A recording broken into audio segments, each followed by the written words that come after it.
அனைவருக்கும் வணக்கம். இன்னைக்கு நம்ம கம்பராமாயணத்தில் ஒரு பாடல் தான் பார்க்க போறோம். மிக முக்கியமானது.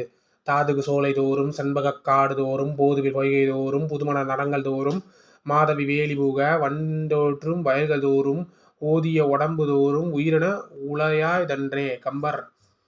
தாதுகு சோலை தோறும் செண்பகக் காடு தோறும் போதுவி பொய்கை தோறும் புதுமண நலங்கள் தோறும் மாதவி வேலியூக வனந்தொழு வயல்கள் தோறும் ஓதிய உடம்பு தோறும் உயிரின உளதாய்தன்றே. கம்பர் பாடிய பாடல். இவர் பெயர் கம்பர். இவர் நாகை மாவட்டம் மயிலாடுதுறைக்கு அருகே தேரழந்திருப்பவர். சடைப்போலர் சடகோபுரந்தாரி ஏறெழுவி திளையெழுவி சரஸ்வதி திருக்கை வழக்கம் போன்ற நூல்களை இவர் இயற்றியுள்ளார். 12ஆம் நூற்றாண்டைச் சேர்ந்தவர். இவருடைய கூட ஒர்க் பண்ணவங்க யார் யார் அப்படின்னு பார்த்தீங்கன்னா ஒட்டக்குத்தர், ஜெயங்கொண்டார் போன்றவர்கள்லாம் புகழேந்தி இவங்கெல்லாம் 12ஆம் நூற்றாண்டை சேர்ந்தவங்க. ஔவையாரும் ஒரு 12ஆம் நூற்றாண்டை சேர்ந்த ஔவையாரும் ஒருத்தவங்க இருக்கிறாங்க. கம்பராமாயணம் 6 காண்டங்களை கொண்டது. இதில் காண்டம் என்பது பெரும்பிரிவு, படலம் என்பது உட்பிரிவு. தேங்க்யூ.